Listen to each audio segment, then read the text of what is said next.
সাফল্য খুব সহজ এক শব্দ। এটা হলো সেই সব শব্দের মধ্যে অন্যতম যা মানুষ একটু বুঝলেই ভাবেন সব বুঝে ফেলেছি। আর যেই উনি বুঝতে পারেন সাফল্য কি, আজীবন সেই সাফল্যের পেছনেই ছুটতে থাকেন। এই সাফল্য হলো একটা খেলার মতো, যাতে মানুষ নিজের সমস্ত জীবন বাজি লাগিয়ে দেন। আর প্রত্যেক খেলার মতোই এরও কিছু নিয়ম রয়েছে। আর প্রাথমিক নিয়ম হলো, এই সাফল্য লাভ করার জন্য সাফল্য লাভ করার স্বপ্ন আপনাকে অবশ্যই দেখতে হবে আগে। হ্যাঁ, কিন্তু শুধুমাত্র স্বপ্ন দেখলেই কিছুই হবে না। স্বপ্ন দেখুন, তারপরে আপনার নিজের নিদ্রাকে ভঙ্গ করতে হবে, দিনরাত পরিশ্রম করতে হবে, দিনরাত চেষ্টা করতে হবে। তবেই এই সাফল্য আপনার কাছে আসবে আর আপনার পদানত হবে। তাহলে স্বপ্ন দেখুন আর পরিশ্রম করে তাকে সার্থক করুন। যদি এটা করেন তবেই সাফল্য সহজেই আপনার কাছে আসবে। আর তখন মন প্রসন্ন হয়ে বলবে, রাধা রাধা। সমস্যা, প্রত্যেকের জীবনেই সমস্যা আসা যাওয়া করে। আর প্রত্যেক মানুষ সমস্যা আসার পর তার সমাধান খুঁজতে উঠে পড়ে লাগে। কিন্তু যখনই সমস্যার সমাধান হয়ে যায়, আমরা সুপ্রসন্ন হয়ে যাই এবং অসাবধানও হয়ে যাই। আমাদের মনে হয় যে আমরা সম্পূর্ণরূপে সমস্যার অন্ত করেছি, কিন্তু কোথাও না কোথাও একটা ছোট্ট বীজ রয়েই যায়। আর সেই বীজ আমাদের অসাবধানতার ছত্রছায়ায় বড় হতে থাকে, আর তারপর মহা সংকট হয়ে আবার আমাদের উপর আক্রমণ করে। এই সংকট যে কোনো রূপে আসতে পারে, কোনো শত্রুর রূপেও আসতে পারে, বা কোনো মহামারীর রূপেও আসতে পারে। সেই জন্য সব সময় সাবধান থাকাই উচিত। কারণ অসাবধান হলে কি হয়, আমাদের সুরক্ষা চক্রে একটা ছেদ উৎপন্ন হয়, আর আমাদের শেষ করতে পারে এমন এক বাণ সেই ছেদ বিন্দু হয়ে আমাদের হৃদয়ে প্রবেশ করতে পারে। তাই যে কোনো সমস্যার সমাধান করুন, জয়ী হন, উৎসবও পালন করুন, কিন্তু সাবধানে থাকবেন। আসুন আর আমার সাথে ভালোবেসে বলুন, রাধা রাধা। আমাদের জীবনে দুই ধরনের সম্পত্তি হয়ে থাকে, এক হলো ভৌতিক সম্পত্তি, এক হলো জৈবিক সম্পত্তি। অর্থ, সম্পদ, সুবিধে, খাদ্য, এইসব ভৌতিক সম্পত্তির মধ্যে পড়ে। ব্যক্তি, মিত্র, পরিবার, আমাদের আপনজন, আত্মীয় স্বজন সব জৈবিক শ্রেণীতে পড়ে। আর প্রত্যেক মানুষের পক্ষে এই বিভাজন বোঝা অত্যন্ত আবশ্যক। কারণ মূলত আমাদের ব্যবহার দুই রকমের হয়ে থাকে, হয় আমরা ভালোবাসি বা আমরা সদ্ব্যবহার করি। আর সব থেকে বড় ভুল আমরা তখন করি যখন আমরা বুঝতেই পারি না যে ভালোবাসবো কাকে আর ব্যবহার করব কাকে। আমরা ভৌতিক সম্পত্তি ভালোবেসে ফেলি আর ব্যবহার করি জৈবিক সম্পত্তিকে, যেখানে এটা অনুচিত। জৈবিক সম্পত্তিকে ভালোবাসুন আর ভৌতিক সম্পত্তিকে ব্যবহার করুন। যেদিন আপনার মধ্যে এই বোধ জাগ্রত হবে যে কাকে ভালোবাসবেন আর কাকে ব্যবহার করবেন, সেই দিন আপনার জীবনে শুধুই শান্তি বিরাজমান হবে। আর তখন এই মন প্রসন্ন হয়ে বলবে, রাধা রাধা। কাল, আজ এবং কাল, আমাদের সমগ্র জীবন এই তিনটির আশেপাশেই ঘুরতে থাকে। আমরা সবসময় বিগত সময়ের বিষয়ে ভাবতে থাকি। অতীতে যদি আমাদের দ্বারা কোনো ভুল হয়, সেই বিষয়ে ভেবে ভেবে আমরা সবসময় অনুতাপ করতে থাকি। এটা উচিত নয়। দেখুন, অতীতের থেকে শিক্ষা লাভ করা অত্যন্ত আবশ্যক, কিন্তু সেই ভুল যাতে আবার না হয় সেই কাজটা কিন্তু আপনাকে বর্তমানেই করতে হবে, তাই না? দ্বিতীয় কথা, আমরা সবসময় ভাবি আগামী দিনের বিষয়ে, ভবিষ্যতের বিষয়ে। আমরা ভাবি যে কাল করে নেব, আজ এই কাজ করতে পারছি না, কোনো ব্যাপার নয়, কাল করে নেব। আজ কাজটা শুরু করতেই পারলাম না, কোনো ব্যাপার নয়, কাল করে নেব। আজকের দিনটাই ভালো ছিল না, কোনো ব্যাপার নয়, সেটা কাল করে নেব। ব্যাপারটা বুঝুন, আপনি নিজের সময় নষ্ট করছেন। দেখুন, এই যে কাল, তা কখনোই আপনার হাতে আসবে না। তাই যে কাজ করতে চান সেটা আজকেই করুন, অন্তত শুরুটা করুন। কারণ এই আগামী সময় তা সবসময় আপনার থেকে এক কদম আগে থাকবে, একদিন এগিয়ে থাকবে। জানেন কেন? কারণ এই কাল আপনার জন্য অপেক্ষা করবে না, সেই জন্য আপনিও এর জন্য অপেক্ষা করবেন না। যা করার তা আজকেই শুরু করুন। কারণ যে বর্তমানে নিজের ভিত স্থাপন করেন না, ভবিষ্যৎকালে তার সুন্দর শক্তিশালী ভবন কখনো নির্মাণই হয় না। আসুন আর আমার সাথে ভালোবেসে বলুন, রাধা রাধা। আপনার কি মনে আছে যে আপনি শেষবার কবে পরাজিত হয়েছেন? আপনার ভুল কবে হয়েছিল? আপনি কবে অসফল হয়েছিলেন, কবে পরাজিত হয়েছিলেন? মনে নেই? তাহলে তো আপনি নিজের জীবনের সবথেকে বড় শিক্ষককে হারিয়ে ফেলেছেন। আপনার বিগত হার, পরাজয়, ভুল, এটাই আপনার জীবনের প্রধান শিক্ষক আর প্রধান সহায়ক। এটাই আপনাকে শেখায় যে কি করা উচিত, কি করা উচিত নয়। এই প্রকৃতি আমাদের কি শেখাতে চাইছে তা বুঝুন। এমন কি কোনো দিন আছে যার শেষে রাত আসে না? এমন কি কোনো নদী আছে যা শুকিয়ে যায় না? এমন কি কোনো বৃক্ষ আছে যার পাতা ঝরে না? এমনই তো হয়। কিন্তু যদি সূর্য পরাজয় স্বীকার করে, তাহলে রাতের পরে কখনোই দিন আসবে না। যদি নদী হার মেনে নেয়, তাহলে সে আবার বর্ষা ঘটাতে কখনোই সাহায্য করতে পারবে না। যদি বৃক্ষ হার মেনে নেয়, তাহলে সে বসন্ত ঋতুতে না নতুন পাতার জন্ম দিতে পারবে, আর না গ্রীষ্মকালে ছায়া প্রদান করতে পারবে। যদি এরা সবাই হার মেনে নেয়, তাহলে ধরিত্রী তৃষ্ণার্ত থাকবে। প্রকৃতি আমাদের এটাই শেখায় যে হার, অসফলতা, পরাজয় এগুলো আমাদের জীবনে আসবেই আসবে, আর আমাদের শিক্ষা দিতে আসবে, আমাদের মঙ্গলের জন্য আসবে। তাই নিজের দৃষ্টিভঙ্গি সেরকমই রাখুন। তাই ধনাত্মক দৃষ্টিভঙ্গি দিয়ে দেখুন, নিজের হার, নিজের পরাজয় থেকে শিক্ষা নিয়ে অগ্রসর হতে থাকুন। নিশ্চিত রূপে আপনি জয়ী হবেন। আর যখন জয়ী হবেন, তখন মন প্রসন্ন হয়ে বলবে, রাধা রাধা। কথায় আছে, এই জীবন একটা যুদ্ধ, একটা লড়াই। নিজের অস্তিত্বের জন্য, নিজের মূল্যের জন্য, যা আমরা পেতে চাইছি তার জন্য। এই যুদ্ধে জয়লাভ কে করে? এই যুদ্ধে জয়ী হয় এক যোদ্ধা। এবার বেশিরভাগ সময় আমরা যুদ্ধে অংশগ্রহণ করি না, নিজেকে বুঝিয়ে দিই যে আমরা তো যোদ্ধা নই। কিন্তু বিষয়টা তা নয়। একটা অত্যন্ত গুরুত্বপূর্ণ কথা আপনাকে মনে রাখতে হবে। কোন যোদ্ধা জন্ম থেকে যোদ্ধা হন না। তিনি চয়ন করেন যে তিনি যোদ্ধা হবেন কিনা।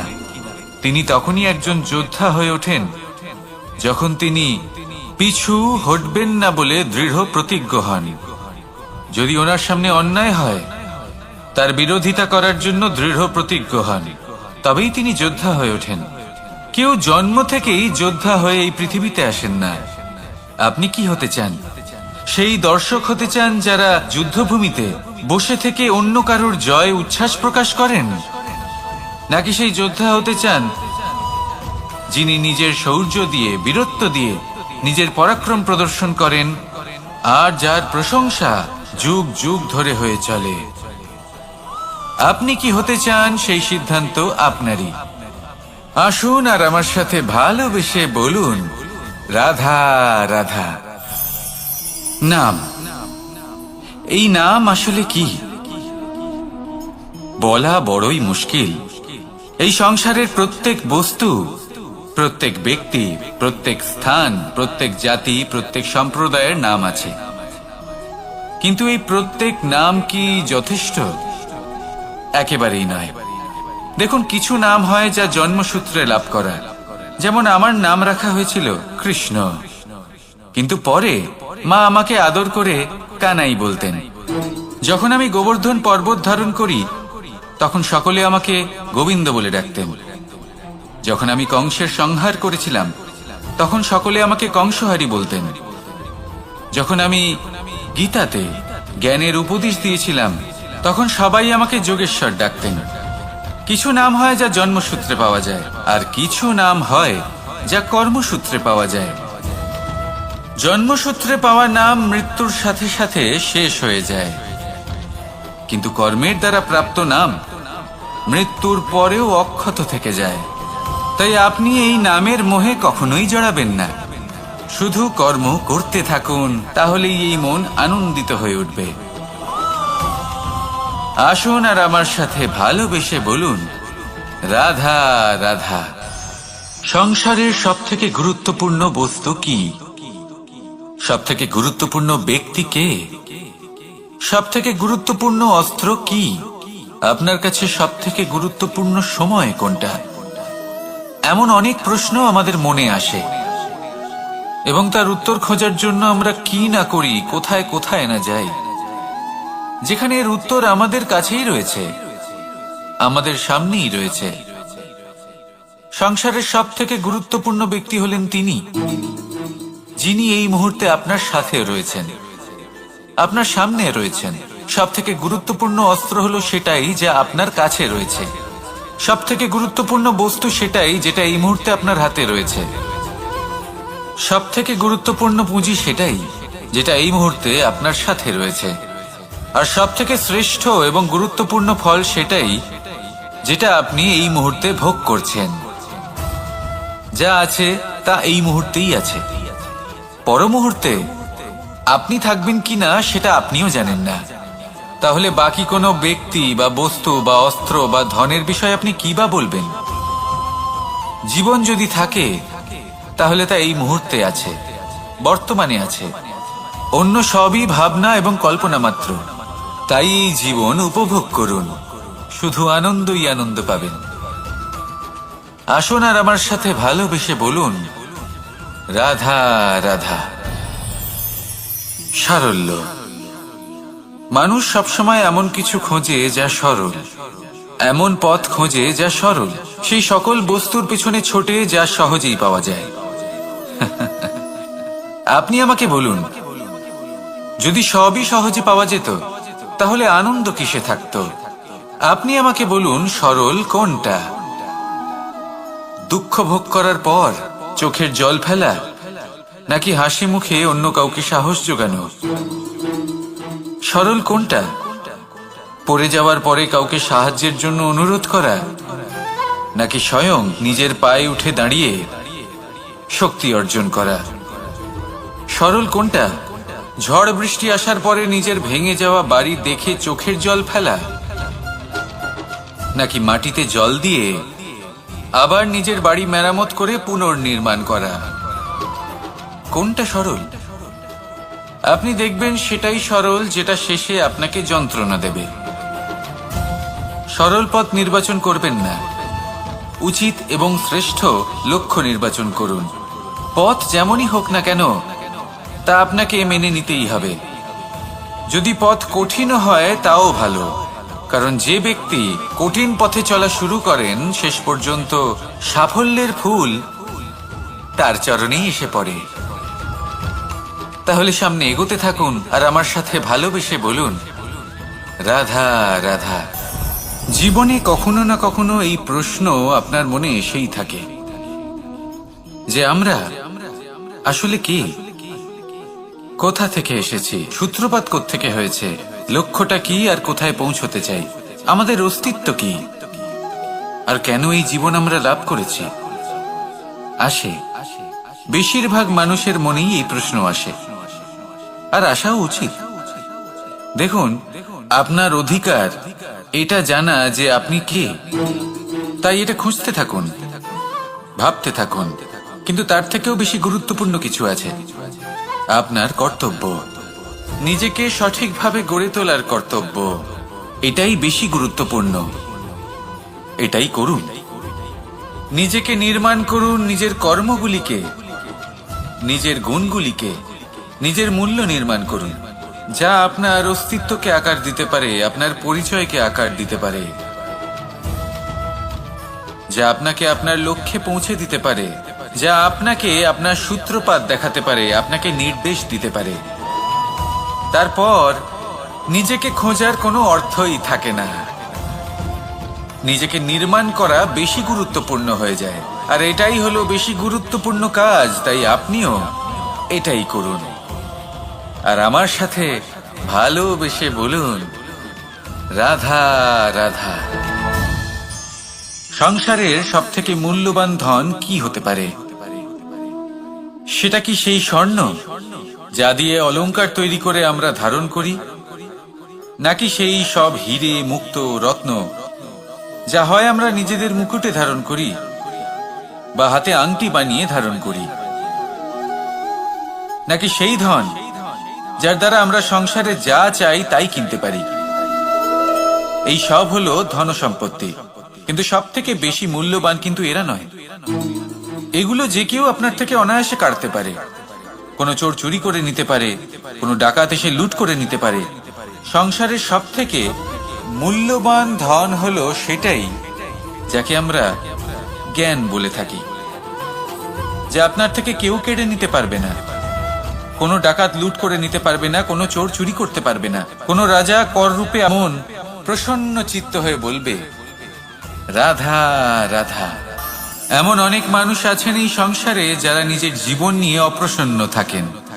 অপ্রসন্ন থাকেন আর বলেন যে আমি জীবনে এই কাজ করার সুযোগই পাইনি, ওইটা করার অধিকারই লাভ করিনি আমি। এবার এই শক্তি, এই অধিকারের বিষয়ে যদি কথা বলি, এটা কিভাবে লাভ করা যায়? এটা তখনই লাভ করা যায় যখন আপনি নিজেকে তার উপযুক্ত করে তোলেন, নিজের দায়িত্বগুলিকে বোঝেন, নিজের কর্তব্যগুলিকে বোঝেন। আপনাকে যদি একটা উদাহরণ দিই, আপনি নিশ্চয়ই একটা দেয়াল দেখেছেন। সেখানে সব থেকে নিচে যে ইট থাকে সেটা হলো ভিতের ইট। ভিতের সেই ইটগুলি নিজের কর্তব্য, নিজের দায়িত্বগুলি বোঝে, যে তাকে এক বিশাল দেওয়ালের ভার নিজের কাঁধে বহন করতে হবে। আর যখন সেই ইট এটা বোঝে, তারপরই একটা সুন্দর দেয়াল, একটা সুন্দর ভবন নির্মাণ করা শুরু করা যেতে পারে। যদি কথা বলি এক পিতার, তাহলে একজন পিতা তার পরিবারের প্রতি যে দায়িত্ব এবং যে কর্তব্য রয়েছে, নিজের সন্তানের প্রতি যে কর্তব্য রয়েছে, সেইগুলি বুঝে উঠতে পারেন।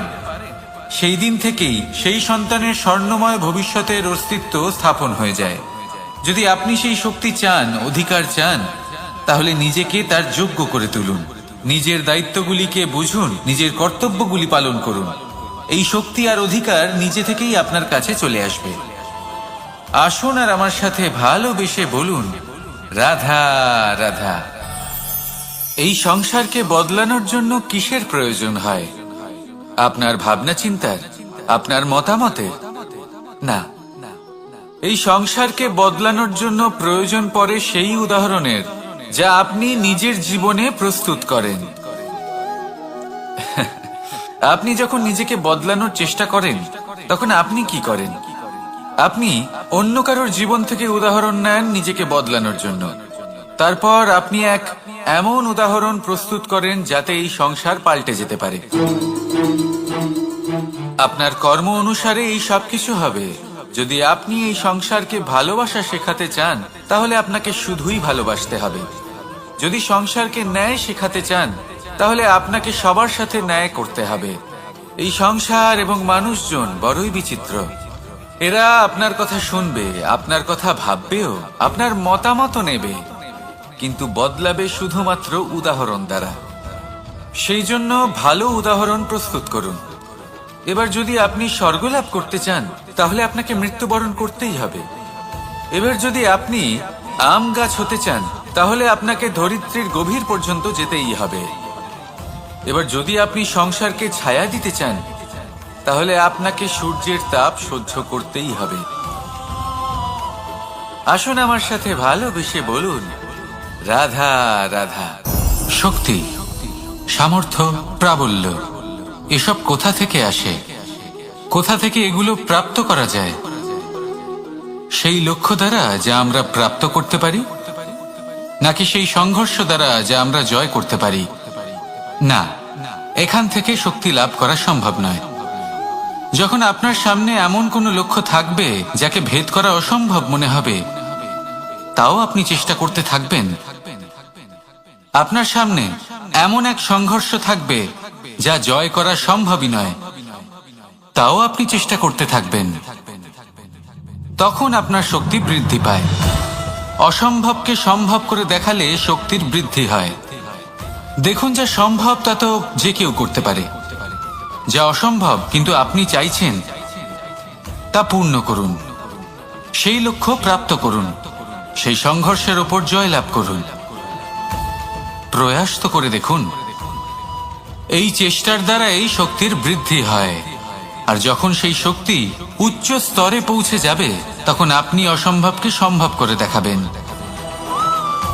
তাই জীবনে চেষ্টা করতে থাকুন আর আমার সাথে ভালোবেসে বলুন, রাধা রাধা।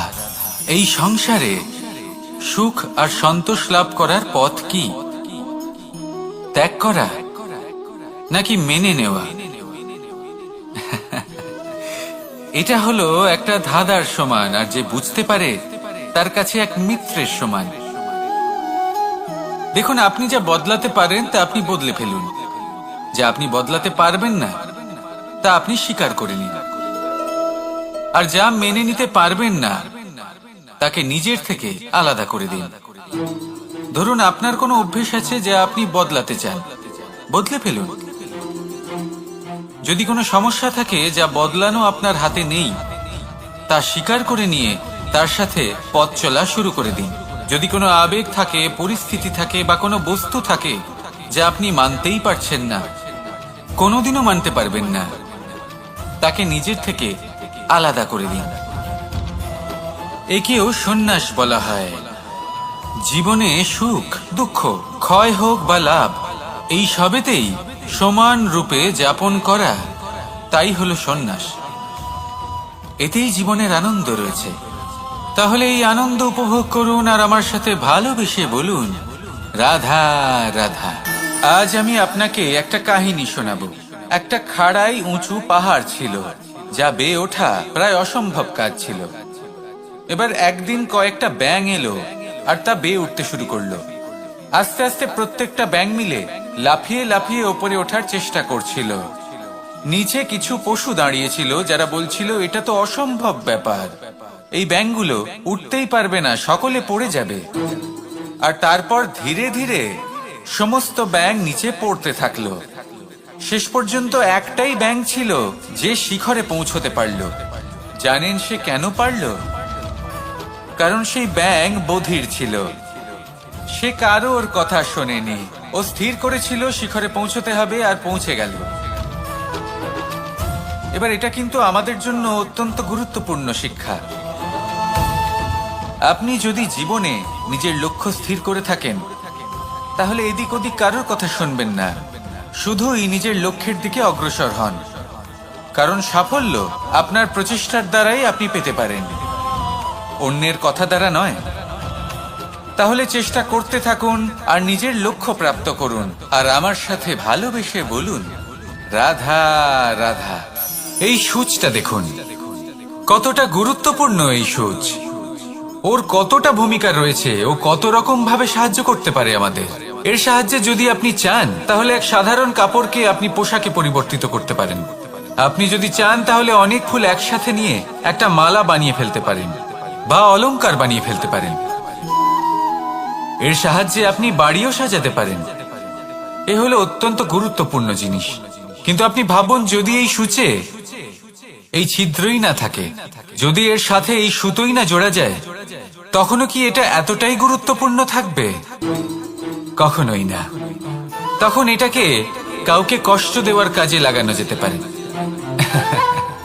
দেখুন, একটা অত্যন্ত গুরুত্বপূর্ণ কথা আপনাকে মনে রাখতেই হবে। যে কোনো বস্তু একা তার গুরুত্ব হারিয়ে ফেলে, কোনো কিছুর সাথে তার সম্মান বেড়ে যায়, তার গুরুত্বও বেড়ে যায়। এটা মানুষের ক্ষেত্রেও প্রযোজ্য। যদি আপনি সামনে এগোতে থাকেন এবং একাই এগোতে থাকেন, তাহলে আপনি যাই করে নিন না কেন, আপনি সেই প্রেম, সেই সম্মান, সেই সম্বল পাবেন না। কাউকে নিজের সাথে নিয়ে চলুন, আপনারও মান বাড়বে। কাউকে তার যোগ্য স্থান দিন, আপনারও সম্মান বাড়বে। ঠিক সেইভাবেই যেইভাবে এই সুতোর দ্বারা সূচের সম্মান বাড়ে, আর যেমন প্রেম দ্বারা গুণের মান বেড়ে যায়। তাহলে আসুন আর আমার সাথে ভালোবেসে বলুন, রাধা রাধা। আমরা মনে করি অন্যের উপকার করা, কারোর ভালো করা, কাউকে সাহায্য করা সেবা করা, দান করা, সুখে দুঃখে কারোর সাথে থাকা, এ হলো আমাদের জীবনের সবথেকে বড় কর্তব্য। এটাই আসল কর্তব্য। কিন্তু এটা কি সত্যি? না। কর্তব্যের জন্য অনেক সময় মানুষকে অনেক অনেক যন্ত্রণা ভোগ করতে হয়। এমন কিছু কর্তব্য থাকে যা পালনের জন্য মানুষকে এমন কিছু পথ দিয়ে যেতে হয় যেখানে কাঁটা আছে, দুঃখ আছে, যন্ত্রণা আছে, বিপদ আছে। সেটা পার করে তবে ও নিজের কর্তব্যকে পূর্ণ করতে পারে।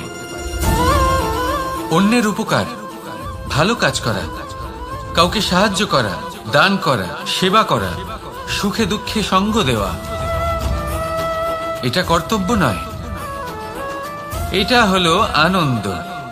কারণ এতে আপনারই জীবন আরো সুখময় হবে, আপনি আরো সুখ পাবেন, আপনার স্বাস্থ্য আরো ভালো হবে, আপনি জীবনে আরো ভালো ভালো মানুষ পাবেন। আর সব থেকে বেশি যদি এ কিছু বাড়িয়ে তোলে, তাহলে তা হলো প্রেম। তাহলে একে কর্তব্য মনে করবেন না, এ হলো শুধুই সেই পথ যাতে অগ্রসর হয়ে আপনি নিজের জীবন অত্যন্ত সুখময় করে তুলতে পারবেন। তাহলে আপনি এটাই করুন, আর আমার সাথে ভালোবেসে বলুন, রাধা রাধা।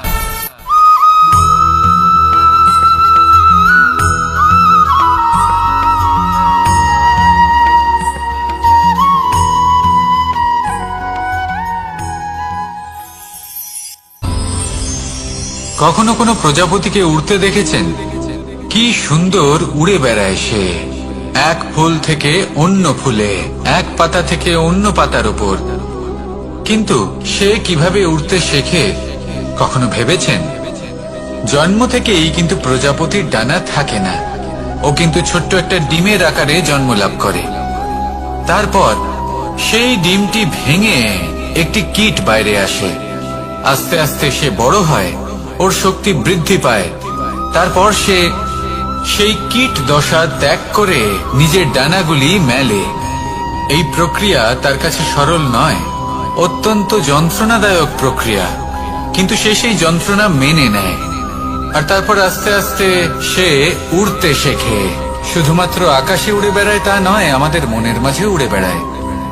এবার এই ডিম থেকে প্রজাপতি হয়ে ওঠার যে যাত্রা, এটা যতটা কঠিন, ততটাই কঠিন হয় এই সংসারে শ্রেষ্ঠ কর্ম করা, ততটাই কঠিন হয় এই সংসারে মহান হয়ে ওঠা। সেই জন্য প্রয়োজনীয় প্রচেষ্টা এবং সময়। নিরন্তর প্রচেষ্টা করতে থাকুন, পর্যাপ্ত সময় নিন, এবং আপনি নিজেকে এই আকাশে উড়ন্ত অবস্থায় পাবেন। আসুন আমার সাথে ভালোবেসে বলুন, রাধা রাধা। পায়েস হলো আমার বিশেষ প্রিয়। এর মধুর স্বাদ মনকে প্রফুল্ল করে তোলে। ছোটবেলায় মা আমার জন্য পায়েস বানাতেন এবং আমাকে বলতেন যে গরম থাকতে থাকতে খেয়ে নে কানাই, ঠান্ডা হয়ে গেলে ভালো লাগবে না। কিন্তু আমিও দুষ্টু ছিলাম, ঠান্ডা হওয়া পর্যন্ত অপেক্ষা করতাম, আর ঠান্ডা হয়ে যাওয়ার পরে মার কাছে যেতাম আর ওনাকে বলতাম যে মা, পায়েস তো ঠান্ডা হয়ে গেছে, এটা গরম করে দিন। তখন মা হাসতেন আর বলতেন যে পায়েস না হয় আমি আবার গরম করে দেব কানাই, কিন্তু এর মধুর স্বাদ, সেই মিষ্টত্ব, সেই সুবাস, সেটা আবার ফিরে আসবে না। কথাটা সত্যি। আর এই সত্যটাই আমাদেরও জীবনের সত্য। আমাদের জীবনের মধুর সম্পর্কগুলি, এতে যখন কটুভাব প্রবেশ করে, তখন সেই মিষ্টত্ব ফিরিয়ে আনা প্রায় অসম্ভব ব্যাপার হয়ে যায়। আপনি চেষ্টা করে সেই সম্পর্ক ঠিক করতেই পারবেন, তার জন্য অগাধ পরিশ্রম করতে হবে, কিন্তু আবার সেই মিষ্টত্ব কখনো ফিরে আসবে না। সেই জন্য আপনার জীবনের যে মধুর সম্পর্ক আছে, যতটা সম্ভব চেষ্টা করুন তাতে মিষ্টত্ব বজায় রাখতে। কটুভাব আসতে দেবেন না। আসুন আর আমার সাথে মধুর স্বরে বলুন, রাধা রাধা। শব্দ, শব্দ আসলে কি? শুধুই কয়েকটি অক্ষরের সমষ্টি, নাকি আমাদের বাণী? এই শব্দ এমন এক শক্তি যা কাউকেই নিজের বশবর্তী করে ফেলতে পারে। শব্দ এমন এক অস্ত্র যা কাউকে ক্ষত বিক্ষত করে দিতে পারে। এই শব্দ হলো একটি নাদ স্বরূপ যা কোনো ঘুমন্ত ব্যক্তিকেও জাগিয়ে তুলতে পারে এবং নিজের লক্ষ্যের দিকে অগ্রসর করতে পারে। শব্দে এত শক্তি আছে যে কারোর মনে এতটা আঘাত দিতে পারে যে সে হয়তো জীবনে আর কখনো এগোতেই পারল না। তাহলে এই শব্দের প্রয়োগ খুব ভেবে চিন্তে করবেন। এবং এই শব্দের মতোই হলো নীরবতা। অনেক সময় এই নীরবতা আমাদের সহায়ক হয়ে ওঠে। অনেক সময় এটা আমাদের অনুশোচনাকে অনেক বেশি বাড়িয়ে তুলতে পারে। ভীষ্ম পিতামহ, অঙ্গরাজ কর্ণ যখন দ্রৌপদীর বস্ত্রহরণ হচ্ছিল তখন এনারা নীরব ছিলেন। দুর্যোধনের বিরোধিতা করেননি, ওকে বাধা দেননি। আর তারপর কি হলো সেটা আপনারা সকলে জানেন। দেখতে গেলে নীরবতা চুপ করে থাকা, কিন্তু যদি কোনো দুষ্টের সামনে চুপ করে থাকেন, যদি তার বিরোধিতা না করতে পারেন, তাহলে এই নীরবতাই অনেক বড় পাপের আকার ধারণ করে। মনে রাখবেন আর আমার সাথে ভালোবেসে বলবেন, রাধা রাধা। আভূষণ। কার না ভালো লাগে এই আভূষণ? আমরা পরিশ্রম করি, ধন অর্জন করি আর আভূষণ কিনে থাকি, কখনো নিজের জন্য, কখনো বা তাদের জন্য যাকে আমরা ভালোবাসি, বা তাদের জন্য যাকে আমরা সম্মান করি। হয়তো সেই জন্যই সীতা চূড়ামণি ধারণ করেছিলেন এবং আমি সামন্তকমণি। কিন্তু এটাই কি সেই প্রকৃত আভূষণ যা আপনার মূল্য বৃদ্ধি করে? না। শ্রীরামের আভূষণ হলো ওনার নম্র ভদ্র ব্যবহার। মাতা সীতার আভূষণ হলো ওনার সততা, ওনার নিষ্ঠা, ওনার ত্যাগ। অর্জুনের আভূষণ ছিল ওনার একাগ্রতা। রাধার আভূষণ ওনার প্রেম। এই আভূষণ কোথাও নেই, আপনার মনে আছে। যদি আপনার মনে মিষ্টতা থাকে, তা শান্ত হয়, তাতে সততা থাকে, নিষ্ঠা থাকে এবং প্রেম থাকে, তাহলে আপনার অন্য আর কোনো আভূষণের কোনো প্রয়োজন নেই। আপনি যতই ভিড়ের মাঝে থাকুন, আপনার ঔজ্জ্বল্য চোখে পড়বে। আসুন আর আমার সাথে ভালোবেসে বলুন, রাধা রাধা। এই সংসারের সব থেকে বড় সত্যি হলো জন্ম এবং মৃত্যু, কিন্তু আরো বড় একটা সত্য আছে, মিত্র এবং শত্রু, যা আমাদের সকলের জীবনে থাকে। মিত্র সে যে আমাদের সঙ্গ দেয় এবং সংসারের সব থেকে উঁচু শিখরে আমাদের নিয়ে যায়, এবং শত্রু সে যে যে কোনো মুহূর্তে যে কোনো শিখর থেকে আমাদের নিচে ফেলে দিতে পারে। এবার বিচিত্র ব্যাপার হলো এটাই যে আমরা নিজেরাই এদের সাথে নিয়ে চলি, নিজেরাই এদের পালন করি। তা কি করে? প্রথমে বুঝুন এই মিত্র এবং শত্রু কারা। আপনার নিজের মন, আর কেউ নয়। এই মনই হলো মিত্র যখন তাতে ভারসাম্য বজায় থাকে, তা নিয়ন্ত্রিত থাকে, তা পবিত্র হয়। কিন্তু যদি এই মন অনিয়ন্ত্রিত হয়ে পড়ে, যদি আপনাকে সে নিয়ন্ত্রণ করতে শুরু করে, তখন সেই আপনার সব থেকে বড় শত্রু হয়। সেই জন্য এই মনের ওপর নিয়ন্ত্রণ রাখতে শিখুন, এতে ভারসাম্য বজায় রাখতে শিখুন। তাহলে আপনি এমন এক বন্ধুকে পাবেন যে আপনাকে এই সংসারের শিখরে পৌঁছে দেবে। আসুন আমার সাথে ভালোবেসে বলুন, রাধা রাধা। ঈশ্বর আসলে কে? সংসারের বেশিরভাগ মানুষের কাছে ঈশ্বর হলেন এই সংসারের রচয়িতা, পালনকর্তা। কারোর কাছে উনি জ্ঞাতা, কারোর কাছে উনি হলেন আস্থার প্রতীক, আবার কারোর জন্য শুধুমাত্র অন্ধ বিশ্বাস। কিন্তু এই ঈশ্বর কি কোনো শরীর, নাকি একটা বোধ, নাকি শুধুই শ্রদ্ধা? ঈশ্বর হলেন তিনি যিনি হলেন আপনার ইষ্ট। সেই জন্যই তো গুরু, মাতা, পিতা এনাদেরও ঈশ্বরই বলা হয়েছে। যাদেরকে আমরা ঈশ্বর বলে মনে করি, যারা আমাদের ইষ্ট, তারা আমাদের একটি পথ দেখান, একটি দিকে চালিত করেন। সেই পথে চলে আপনি শুভ কর্ম করতে পারেন, আর যখন কোনো ব্যক্তি তার ঈশ্বরের আদেশ পালন করেন তখন সে নিজে থেকেই শুভ পথে অগ্রসর হয়ে যান। বেশ কয়েকজন মানুষ ঈশ্বরের ওপর আস্থা রাখেন এবং ভাবেন যে অনুচিত কোনো কাজ করা উচিত নয়, ঈশ্বর দেখছেন। ওনারা ভয় পান যে কোনো অনুচিত কর্ম করলে কে জানে তার পরিণাম কি হবে। এমন অনেক ব্যক্তি রয়েছেন যারা ঈশ্বরকে বিশ্বাস করেন এবং জানেন যে ঈশ্বর তাদেরকে দেখছেন, তাই যে যে শুভ কর্ম ওনারা করেছেন তার ফল তারা অবশ্যই পাবেন। এবার আপনি ভয় পেয়ে ঈশ্বরকে বিশ্বাস করবেন নাকি বিশ্বাসের দ্বারা ঈশ্বরকে বিশ্বাস করবেন, সেই সিদ্ধান্ত আপনারই। কিন্তু হ্যাঁ, যদি আপনার মনে ঈশ্বরের জন্য কোনো স্থান থাকে, যদি আপনার কোনো ইষ্ট থাকেন, যদি আপনি কাউকে ঈশ্বর মনে করেন যার প্রত্যেক আদেশ আপনি পালন করে থাকেন, তাহলে বলি ঈশ্বর কখনো আপনাকে অনুচিত পথে চালিত করবেন না। আসুন আমার সাথে ভালোবেসে বলুন, রাধা রাধা। এই সংসারে ভিন্ন ভিন্ন ধরনের গাছ আছে, অসংখ্য ধরনের প্রজাতি আছে। কিছু গাছ পাতা দিয়ে থাকে, কিছু ফুল, কিছু ফল। কেউ ছায়া প্রদান করে, কেউ শীতলতা প্রদান করে, কেউ নিজেকে খুব কষ্ট দিয়ে এই সংসারের বিকাশে সহায়ক হয়ে ওঠে। কিন্তু এই সবার মধ্যে একটা বিষয় কিন্তু সমান, এরা প্রত্যেকেই পাতা ছাড়া, ফুল ছাড়া, ফল ছাড়া জীবিত থাকতেই পারে, কিন্তু কোনো বৃক্ষই শিকড় ছাড়া বেঁচে থাকতেই পারে না। এটাই হলো রাধা। ঠিক সেইভাবেই আমাদের জীবনে শক্তি হোক, ধন হোক বা সাফল্য হোক, আমাদের বা আমাদের পরিবারের প্রসন্নতাই হোক, এই সব কিছুর আধার হলো, সবকিছুর মূল হলো পরিশ্রম। তাই জীবনে চিরকাল পরিশ্রম করতে থাকুন। যদি আপনি জীবনে মহান হবার পথে অগ্রসর হতে চান, তাহলে পরিশ্রম করুন। এই পরিশ্রম দ্বারাই নিজের পরিবারকে প্রসন্ন করুন, নিজের বন্ধুদের প্রসন্ন করুন, এই সমাজকে গর্বিত করুন। আসুন আমার সাথে ভালোবেসে বলুন, রাধা রাধা। এই সংসারের সব থেকে বড় রোগ কোনটা? কেউ বলবে মানসিক রোগ, কেউ বলবে সেই রোগ যা সর্পদংশনের ফলে হয়ে থাকে। এই সংসারে ভিন্ন ভিন্ন ধরনের রোগ আছে এবং তার সাথে ভিন্ন ভিন্ন ধরনের যন্ত্রণাও রয়েছে।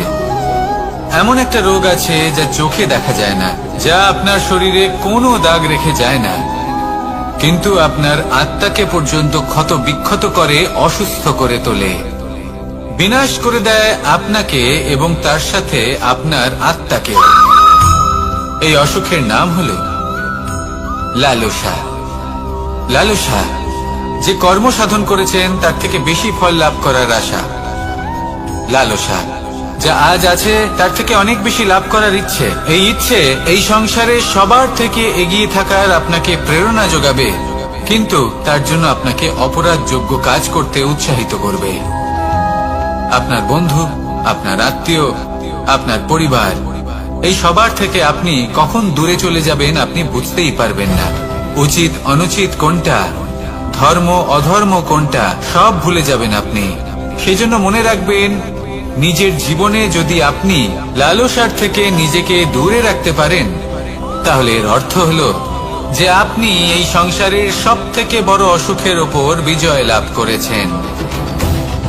আসুন আমার সাথে ভালোবেসে বলুন, রাধা রাধা। এই সাগর কত বিশাল আকার, কখনো শান্ত কখনো উত্তাল, কিন্তু এই সাগরকে এত মহান কে করে তুলল? জল। এবার এই জলের যাত্রা দেখুন, সেটা কতটা কঠিন। এই জল সাগরে থাকে, সূর্য ওকে এতটা উত্তপ্ত করে তোলে যে এই জল নিজের অস্তিত্ব হারিয়ে ফেলে এবং বাষ্পে পরিণত হয়ে হাওয়ায় মিলিয়ে যায়। তারপরে আকাশে যায় আর নিজের অস্তিত্ব আবার হারিয়ে ফেলে, মেঘে পরিণত হয়। তারপর এই মেঘ কোথাও গিয়ে কোনো পর্বতে ধাক্কা খায়, তারপর আবার এই জল নিজের অস্তিত্ব হারায়। তারপরে বর্ষার রূপ ধারণ করে তা বর্ষিত হয়, বা কোনো পর্বতের চূড়ায় তার শিখরে বরফের রূপ ধারণ করে। তারপরে এই বর্ষা মাটির দিকে নিজের যাত্রা শুরু করে। এবার মাটিতে ঝরে পড়া এই বর্ষা স্রোতের আকার ধারণ করে এবং আস্তে আস্তে বইতে থাকে। এই নদীর আকার ধারণ করে এবং নদী রূপে বইতে বইতে পাথরে ধাক্কা খায় বা কোনো পর্বতে ধাক্কা খায়, আর তারপর এই নদী এসে সাগরে সমাহিত হয়ে যায়। নদীর এই জল আবারও নিজের অস্তিত্ব হারিয়ে ফেলে, কিন্তু এইবার সেই জল নিজেই সাগরে পরিণত হয়। এটা আমাদের সকলের জন্য একটা শিক্ষা যে এই সংসারে জীবন এবং সময়ের হলো এক অনন্ত যাত্রা। এই সংসারে যা কিছু আছে তার সূত্রপাত কোথাও একটা হবেই। সেই জন্য মৃত্যু এবং সমাপ্তির চিন্তা ত্যাগ করে দিন, আর যে সূত্রপাত আপনি লাভ করছেন তার আনন্দ উপভোগ করুন।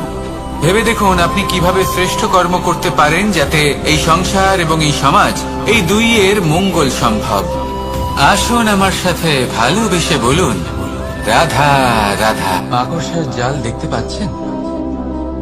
মাকড়সারা ভীষণ পরিশ্রম করে এটা তৈরি করে, নিজের শরীরের রস দিয়ে এই জাল বনে। আপনি কি এটার উদ্দেশ্য জানেন? আসলে মাকড়সা এই জালে ছোট কীটপতঙ্গ ধরে তাদেরকে খাদ্যরূপে গ্রহণ করে। কিন্তু আপনি কি এই কথা জানেন যে একদিন মাকড়সা নিজেই নিজের জালে জড়িয়ে মৃত্যুবরণ করে থাকে? বলুন, কি করেন আপনি এই জাল দেখতে পেলে? দেখতে পেলেই মুছে ফেলেন এর অস্তিত্ব, তাই না? তেমনি অন্যদিকে পাখির বাসা, পাখিরাও ভীষণ পরিশ্রম করে এটা তৈরি করে। কিন্তু যদি পাখি একদিন এটা ছেড়ে চলে যায়, তাহলেও লোকে এটা নষ্ট করে দেয় না। কারণটা কি? এর কারণ হল এর নির্মাণ জীবন সঞ্চারের জন্য করা হয়েছে, নষ্ট করার জন্য নয়। তাই মনে রাখবেন, জীবনে আপনার পরিশ্রম যতই বেশি হোক না কেন, যদি আপনার লক্ষ্য শুভ না হয়, তাহলে আপনারও বিনাশ নিশ্চিত। তাই সৃজন করতেই থাকুন আর মুগ্ধ হয়ে বলুন, রাধা রাধা।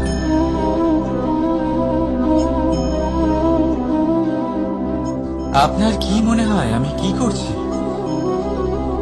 আপনি বলবেন আমি প্রদীপ জ্বালাচ্ছি। সঠিক, কিন্তু প্রশ্ন হচ্ছে যে আমি কি আপনাকে বলেছি যে একে প্রদীপ বলা হয়? না। এই প্রদীপ কি নিজেই নিজের পরিচয় আপনাকে দিয়েছে? না। তাহলে আপনি কি করে জানলেন যে একে প্রদীপ বলা হয়? উত্তর হচ্ছে, করবে যে লোকে আপনাকে প্রদীপ ভেবে ভালোবাসবে, নাকি সাপ ভেবে ভীত হয়ে থাকবে। রাধা রাধা। সময় কত বিচিত্র হয়। সময় আমাদের পক্ষে থাকলে আমরা নিজেদের রাজা মনে করি, আর সেই সময় যদি বিপক্ষে চলে যায়, তাহলে নিঃস্ব হতে সময় লাগে না। তাই মানুষের একটা অভ্যেস আছে, খারাপ সময়ের জন্য কিছু সঞ্চয় করা। আত্মীয়, বন্ধু খারাপ সময় পাশ থেকে সরে যায়। যশ, মান প্রতিকূল সময় চিরস্থায়ী হয় না। তাই মানুষ মনে করে অর্থ সঞ্চয় করাই শ্রেয়। অর্থের কোনো হৃদয় নেই যা সময়ের সাথে পরিবর্তিত হবে। সংসার বলে সর্বদা অর্থ সঞ্চয় করতে থাকুন। খারাপ সময় অবশ্যই কাজে লাগবে, কিন্তু আমি বলবো শুভ কর্ম করতে থাকুন, আনন্দে থাকুন, নিজের ওপর আর ঈশ্বরের ওপরে বিশ্বাস রাখুন। খারাপ সময় কখনো আসবেই না। রাধা রাধা। প্রকৃতি মানুষকে এক বিশেষ শক্তি দিয়েছে, অন্য জীবের থেকে বেশি শক্তি দিয়েছে। স্মরণ শক্তি। এই শক্তি মানুষকে অন্য জীবের থেকে ভিন্ন করে, ইতিহাস রচনা করার প্রেরণা দেয়, জ্ঞানকে বংশানুক্রমে এগিয়েও নিয়ে যায়। আর যারা ভুলে যান, অধিকাংশ সময় তারা উপহাস আর দয়ার পাত্র হয়ে যান। কিন্তু এটাই কি প্রকৃতরূপে সত্য? না। এই স্মরণ শক্তি মানুষের বিকাশের সব থেকে বড় বাধা হয়ে দাঁড়ায়। তার মনকে দূষিত করে দেয়। খারাপ অভিজ্ঞতা, কারোর করা বিশ্বাসঘাতকতা, কারোর কটাক্ষ বেশিরভাগ মানুষই ভুলতে পারেন না। রাধা রাধা। মানুষ নিজের পরিবারের জন্য কত কিছুই না করে, দিন রাত পরিশ্রম করতে থাকে যাতে তার পরিবারের প্রয়োজন পূরণের জন্য অর্থ রোজগার করতে পারে। কিন্তু শুধু অর্থ রোজগার করাটাই কি যথেষ্ট? আপনি বলবেন হ্যাঁ, নিশ্চয়ই। অর্থ দিয়ে সবকিছু পাওয়া যায়, বিদ্যা পাওয়া যায়, বাড়ি পাওয়া যায়, ওষুধ পাওয়া যায়, আর কত কিছুই না পাওয়া যায়। এইসব একটা পর্যায় পর্যন্ত সঠিক, কিন্তু একটু মন দিয়ে ভেবে দেখুন, যখন কোনো শিশু অসুস্থ হয়ে পড়ে তখন সে ওই তিক্ত ওষুধ কেন খেয়ে নেয়? এই জন্য কারণ ওর পিতা সেই ওষুধ অর্থ দিয়ে কিনেছে? না, বরং এই জন্য কারণ তার পিতা যে তার সামনে দাঁড়িয়ে, তার উপরে তার বিশ্বাস আছে। বিশ্বাস আছে যে উনি তার কিছু হতে দেবেন না।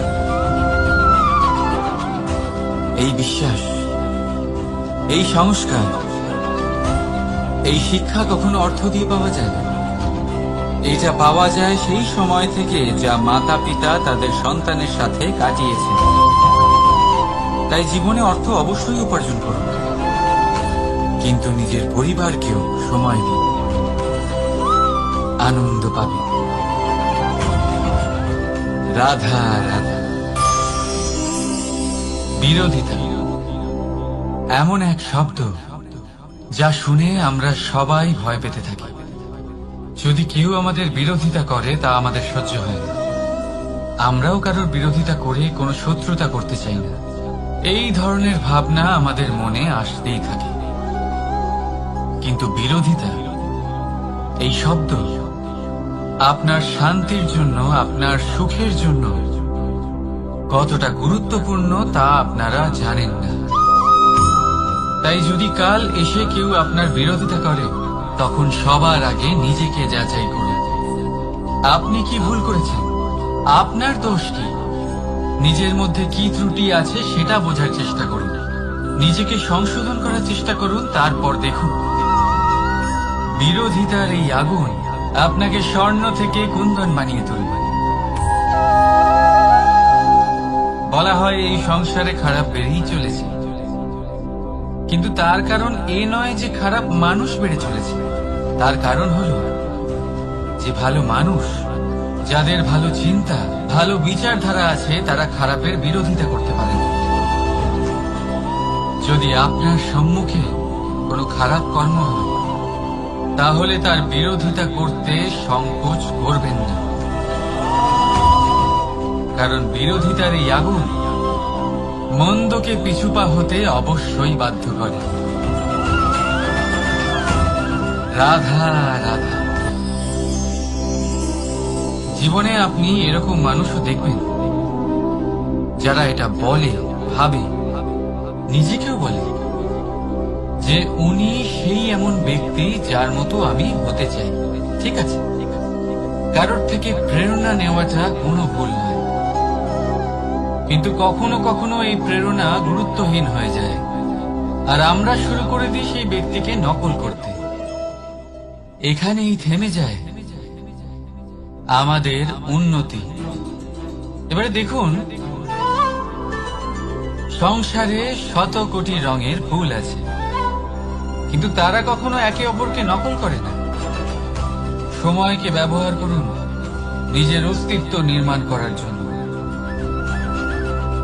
কারণ কারোর ছায়া হওয়ার থেকে ভালো আপনি কারোর জন্য প্রেরণা হয়ে উঠুন। রাধা রাধা।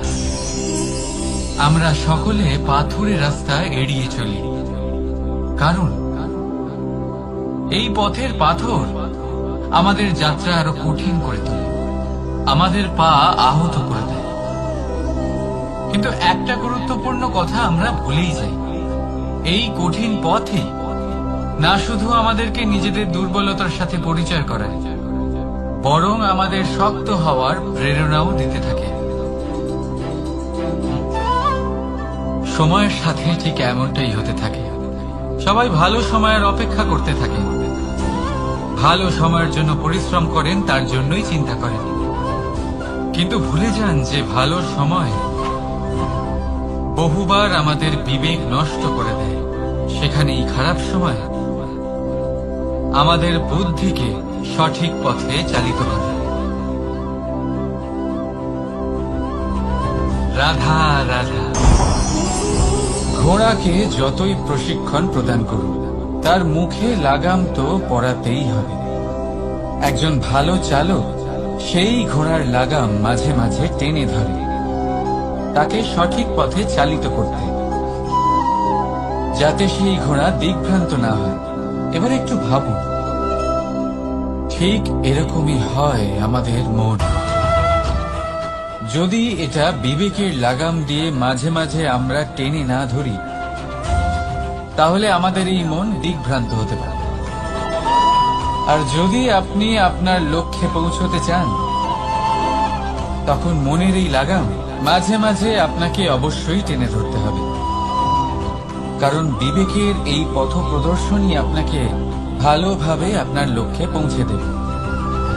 মনে রাখবেন, আর আমার সাথে ভালোবেসে বলবেন, রাধা রাধা। আপনি কখনো জাঁতা কল দেখেছেন? তাতে গম পেশা হয়। গমকে এমন ভাবে পেশা হয় যাতে আমরা তা খেতে পারি, জীবিত থাকতে পারি। আর যদি আপনি মন দিয়ে দেখেন, তাহলে কলের নিচের অংশ কখনো ঘোরে না, শুধুমাত্র উপরের অংশই ঘোরে। আর তবেই তা গম পিষতে পারে, আর তবেই রুটি তৈরি হতে পারে। কিন্তু ভেবে দেখুন, যদি কলের দুটো অংশই ঘুরতে থাকে, তাহলে কি হবে? তা গম পেশার বদলে একে অপরকে পিষে নিজেদের অস্তিত্ব শেষ করে দেবে। তাই জীবনে কোনো কাজ যখন মন আর মস্তিষ্ক মিশিয়ে করা হয়, তখনই তা সম্পন্ন হয়। কিন্তু যখন বিষয় হলো ভক্তি, তখন মস্তিষ্কের যুক্তির মৌন থাকা প্রয়োজন। আর যখন বিষয় হলো কর্ম আর ন্যায়, তখন মনের আবেগের মৌন থাকা প্রয়োজন। মানুষ নিজের পরিবারের জন্য কত কিছুই না করে, দিন রাত পরিশ্রম করতে থাকে, যাতে তার পরিবারের প্রয়োজন পূরণের জন্য অর্থ রোজগার করতে পারে। কিন্তু শুধু অর্থ রোজগার করাটাই কি যথেষ্ট? আপনি বলবেন, হ্যাঁ নিশ্চয়ই, অর্থ দিয়ে সব কিছু পাওয়া যায়, বিদ্যা পাওয়া যায়, বাড়ি পাওয়া যায়, ওষুধ পাওয়া যায়, আর কত কিছুই না পাওয়া যায়। এইসব একটা পর্যায় পর্যন্ত সঠিক, কিন্তু একটু মন দিয়ে ভেবে দেখুন, যখন কোনো শিশু অসুস্থ হয়ে পড়ে, তখন সে ওই তিক্ত ওষুধ কেন খেয়ে নেয়? এই জন্য কারণ ওর পিতা সেই ওষুধ অর্থ দিয়ে কিনেছে? না, বরং এই জন্য কারণ তার পিতা যে তার সামনে দাঁড়িয়ে, তার ওপরে তার বিশ্বাস আছে। বিশ্বাস আছে যে উনি তার কিচ্ছু হতে দেবেন না। এই বিশ্বাস, এই সংস্কার, এই শিক্ষা কখনো অর্থ দিয়ে পাওয়া যায় না। এইটা পাওয়া যায় সেই সময় থেকে যা মাতা পিতা তাদের সন্তানের সাথে কাটিয়েছেন। তাই জীবনে অর্থ অবশ্যই উপার্জন করুন, কিন্তু নিজের পরিবারকেও সময় দিন, আনন্দ পাবে। রাধা রাধা। কখনো কোনো পাখিকে দেখেছেন?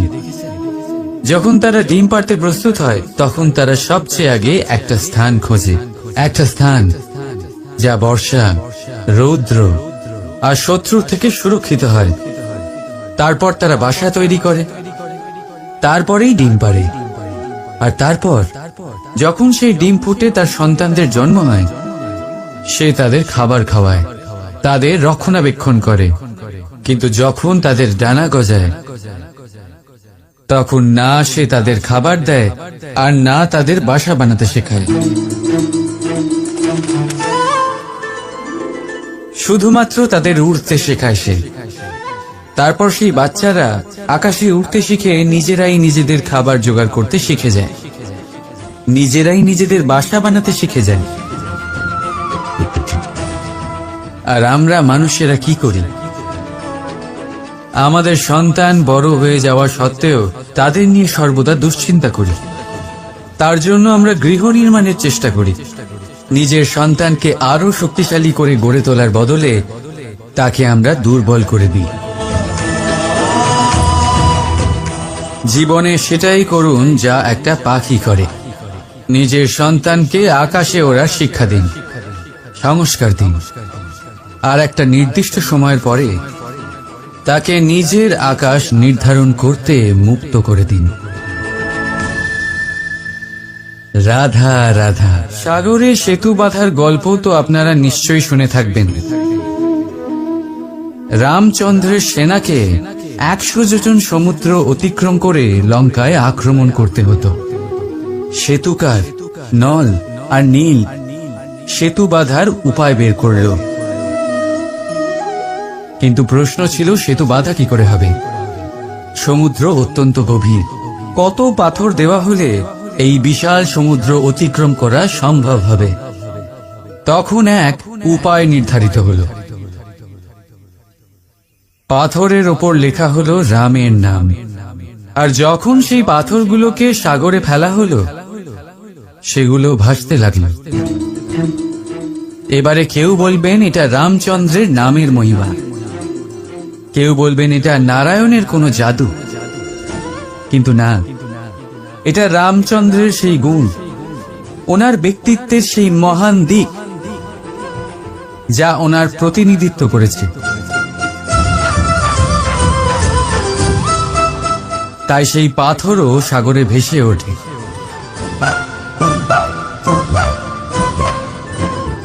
ঠিক সেইভাবেই যেখানে আমরা থাকি না, সেখানে আমাদের গুণ আমাদের প্রতিনিধিত্ব করে। আমাদের নামের শক্তি আমরা নিজেরাই তৈরি করি।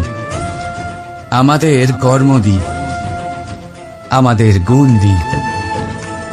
এবার সিদ্ধান্ত আপনার যে আপনার নামের সাহায্যে কেউ বিপদ থেকে উদ্ধার হবে, নাকি আপনার দুষ্কর্মের ফলে কেউ ডুবে যাবে। ভালো করে ভেবে দেখুন। রাধা রাধা। কখনো এই প্রকৃতির দিকে তাকিয়ে থাকবেন। এই প্রকৃতি অনেক ধরনের শিক্ষা দেয়। কোন একটা গাছকে দেখুন কিভাবে সে মাটি থেকে জল শুষে নেয়। সে ঝড় হোক বা হোক কড়া রোদ সব সহ্য করে এবং অবশেষে সে ফল ধারণ করে।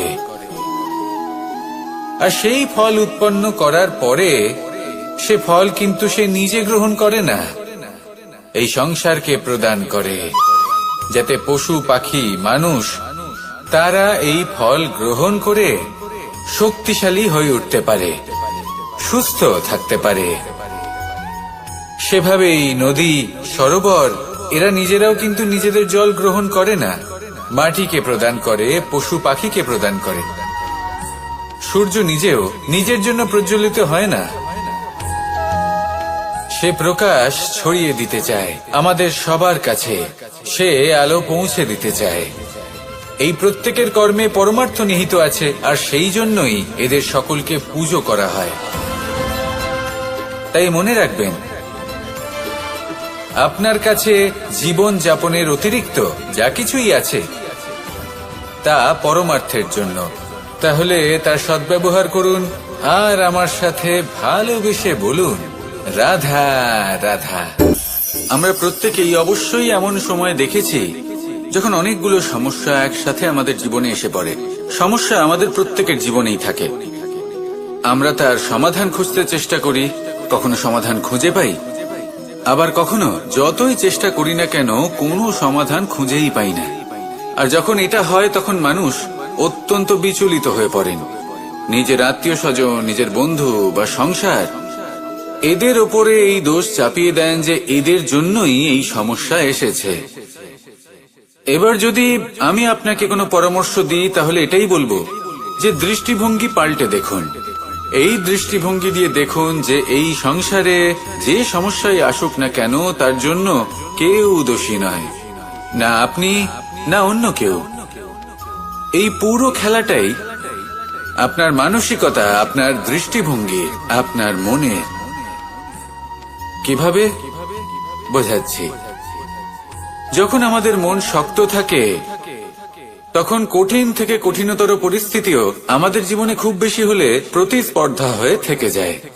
সেখানে যদি আমাদের মন দুর্বল থাকে তখন অল্প কঠিন পরিস্থিতিও আমাদের কাছে খুব বড় সমস্যা হয়ে যায়, তাই না? একটা শক্ত মন কঠিন পরিস্থিতিকে প্রতিস্পর্ধা হিসেবে দেখে আর তার মধ্যে ওটা সুযোগ খুঁজে নেয়। আমাদের শুধু এটাই করতে হবে।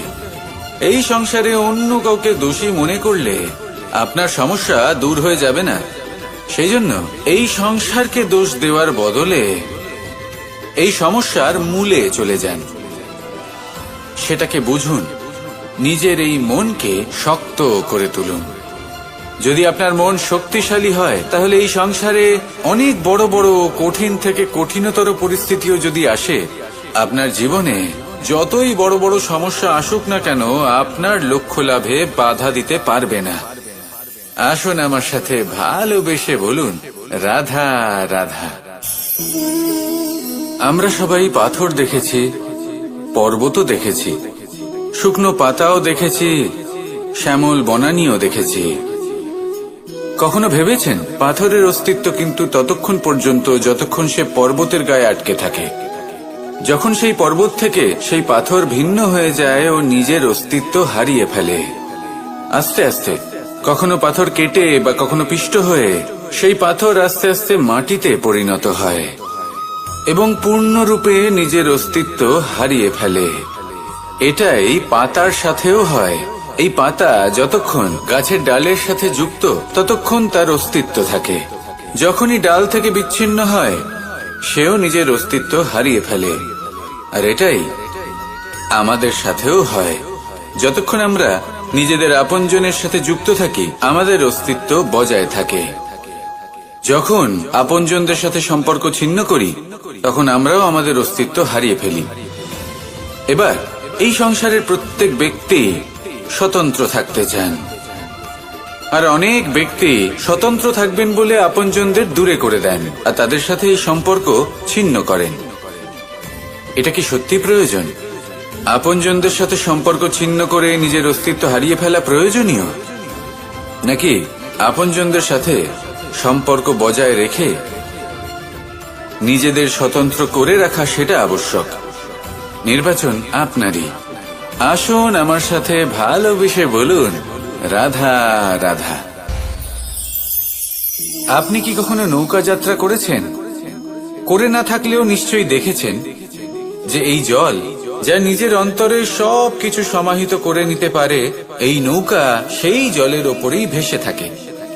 নদীর স্রোত কাটিয়ে সে সামনে অগ্রসর হয়। কিন্তু যদি এই নৌকায় কোনো ছিদ্র হয় তাহলে কিন্তু সেই নৌকা ডুবে যাবে। আর এতে কোনো তফাৎ হবে না যে সেই ছিদ্র ছোট নাকি বড়, নৌকা ডুবে যাবে। এই ছিদ্র হলো আমাদের জীবনে আমাদের অপগুণ, আমাদের দোষ, আমাদের বিকার। কখনো এটা ভাববেন না যে এই দোষ খুবই ছোট, এতে কিছুই যাবে আসবে না। না, সেই ছোট দোষ, সেই ছোট বিকার যদি সেটাকে শুধরে না নেন তাহলে সেটা আপনাকে আপনার পতনের দিকে নিয়ে যাবে। শেষ পর্যন্ত এটা আপনার উপর নির্ভরশীল যে আপনি কি চান। আপনার জীবনের এই নৌকা এভাবেই ডুবে যেতে দেখবেন, নাকি নিজেকে শুধরে নিয়ে সেই নৌকার সেই ছিদ্রটাকে ভরিয়ে তুলতে চাইবেন? নির্বাচন আপনার। আসুন আমার সাথে ভালোবেসে বলুন, রাধা রাধা। জল, জলই পৃথিবীতে বেঁচে থাকার জন্য আবশ্যক তো বটেই, কিন্তু এই জল আমাদের একটা অত্যন্ত গুরুত্বপূর্ণ শিক্ষা প্রদান করে। কখনো এই জলকে দেখেছেন? যে পরিস্থিতিতেই এই জল প্রবাহিত হোক না কেন, এর উপর যা কিছুই প্রভাব থাকুক না কেন, এর পথে যতই বাধা আসুক না কেন, তার মধ্যে থেকে ও নিজের পথ ঠিক বের করে নেয়, কিন্তু নিজের প্রবাহ থামতে দেয় না, ক্রমাগত অগ্রসর হতে থাকে। সেরকমই একটা শিক্ষা যেটা আমরা জল থেকে পেয়ে থাকি তা হলো এটা: আমরা যখন জলের দিকে তাকাই তখন আমরা নিজের প্রতিবিম্ব দেখি, স্পষ্টভাবে দেখতে পাই, কিন্তু তখনই দেখতে পাই যখন এই জল শান্ত থাকে, স্থির থাকে। যদি এই জল অশান্ত হয়ে থাকে, স্থির না হয়, তাহলে আমরা এতে নিজের প্রতিবিম্ব দেখতে পাই না। এটাই আমাদের মনের সাথেও হয়ে থাকে। যখনই জীবনে কোনো সংকট আসে, যদি আমরা শান্ত মনে, স্থির মনে সিদ্ধান্ত নিই, তাহলে সেটা এমন একটা শীতল সিদ্ধান্ত হবে যেটা আমাদের ভবিষ্যৎকে একটা শ্রেষ্ঠ স্থানে নিয়ে যাবে। যদি এই মন অশান্ত হয়, বিচলিত হয়, পীড়িত হয়, দুঃখিত হয়ে থাকে, রুষ্ট হয়ে থাকে, তাহলে অনেক সময় আমরা এমন সিদ্ধান্ত নিই যেটা আমাদের জন্য অনুচিত প্রমাণিত হয়। যখন আপনি ক্রুদ্ধ ছিলেন বা দুঃখের বশে ছিলেন, তখন অনেক সময় হয়তো এমন সিদ্ধান্ত নিয়েছেন যেটার জন্য ভবিষ্যতে আপনি অনুশোচনা করেছেন। এবার দেখুন, এই আবেগগুলো থেকে আমরা পালাতে পারবো না, কিন্তু এই আবেগগুলো আপনার উপর কতটা প্রভাব ফেলবে সেটা আমরা অবশ্যই ঠিক করতে পারি। এই মনকে আমরা নিয়ন্ত্রণ করতে পারি। এটাই করুন, চিন্তা করুন, এই মনকে শান্ত রাখুন, স্থির হতে চেষ্টা করুন, আর তারপরে সিদ্ধান্ত নিন। আসুন আমার সাথে ভালোবেসে বলুন, রাধা রাধা। এই সংসারে ভৌতিক বস্তুরও নিয়তি আছে। যারাই এই সংসারে আসে বা উৎপন্ন হয়, তারা কিছুমাত্র সময় পর্যন্তই এখানে থাকতে পারে, আর তারপরে সেও লুপ্ত হয়ে যায়, অর্থাৎ সে নিজেও এই পঞ্চমহাভূতে সমাহিত হয়ে যায়। আমাদের সাথেও ঠিক এটাই হয়। সেই জন্যই ঈশ্বর দ্বারা প্রদত্ত এই উপহারের বিষয়ে ভাবুন, এই জীবনের বিষয়ে ভাবুন। ঠিক যেমন বিশ্বাস ভঙ্গ হলে কোনো ব্যক্তি আমাদের কাছে অপরিচিত হয়ে যান, ঠিক সেরকমই শেষ নিঃশ্বাস ত্যাগের পর এই শরীরও আমাদের কাছে পরই হয়ে যায়। তাই এই শরীর থাকাকালীন শ্রেষ্ঠভাবে একে সদ্ব্যবহার করুন, এই জীবনে শ্রেষ্ঠ কর্ম করুন, আর এই জীবনকে শ্রেষ্ঠভাবে যাপন করার জন্য কিছু কথা বোঝা প্রয়োজনীয়। যদি আপনি কারোর প্রশংসা করেন, তাহলে পূর্ণ হৃদয় দিয়ে করুন। যদি আপনি হস্তক্ষেপ করে থাকেন, তাহলে মস্তিষ্ক দ্বারা করুন। যদি আপনি সমীক্ষা করেন, তাহলে বিবেক দ্বারা করুন। যদি আপনি ধন অর্জন করতে চান, তাহলে নীতি অনুসারে চলুন। যদি জীবন যাপন করতে চান, তাহলে রীতি মেনে করুন। আর যদি ঈশ্বরের ভজন করতে চান, তাহলে ভক্তিভাব নিয়ে করুন। শুধু এই কথা মনে রাখবেন যে আপনার এই জীবন কিন্তু অনিশ্চিত কাল পর্যন্তই আছে। কতক্ষণ আছে সেটা কেউ জানে না। তাই কিছু মুহূর্ত যেটা যাপন করতে আমরা এখানে এসেছি, সেখানে ক্রোধ, অহংকার, ঈর্ষা, এইসব আবেগের কি গুরুত্ব বলুন তো? এগুলো ত্যাগ করুন। মানুষকে ক্ষমা করতে শিখুন, আস্তে আস্তে বিশ্বাস করতে শিখুন। এই সংসারে নিঃস্বার্থভাবে প্রেম করতে শিখুন, আর সবার মধ্যে আনন্দ বিতরণ করুন। তাই এই সব গুণ যদি আপনি আত্মসাৎ করতে পারেন, তাহলে আপনার জীবনে শুধু আনন্দ এবং আনন্দই বিরাজমান হবে। আসুন আমার সাথে ভালোবেসে বলুন, রাধা রাধা রাধা রাধা রাধা রাধা। ধর্মরথের 4টি অশ্ব চালানোর জন্য যিনি সারথি হবেন, তার যে 4টি গুণ থাকা প্রয়োজন, সেই সমস্ত গুণ অর্জুনের মধ্যে উপস্থিত রয়েছে। কর্মের শক্তি রয়েছে, ধর্মের প্রতি আসক্তি রয়েছে, জ্ঞানের অভিব্যক্তি রয়েছে এবং সমর্পণের ভক্তি রয়েছে। নিশ্চিত রূপে ধর্মরথে সারথি হবার জন্য অর্জুনই সব থেকে যোগ্য। আর ও শুধুমাত্র দ্রৌপদীর স্বামীই হবে না, ইতিহাসে কুরুবংশের রাজকুমার বা ইন্দ্রপুত্রের নামেই শুধু পরিচিত হবে না, বরং অর্জুনই স্বয়ং ইতিহাস রচনা করবি। অর্জুনই হবে কৃষ্ণ সারথি, যত্র যোগেশ্বর কৃষ্ণ তত্র পার্থ ধনুর্ধর। তাহলে আসুন আর আমার সাথে ভালোবেসে বলুন, রাধা রাধা।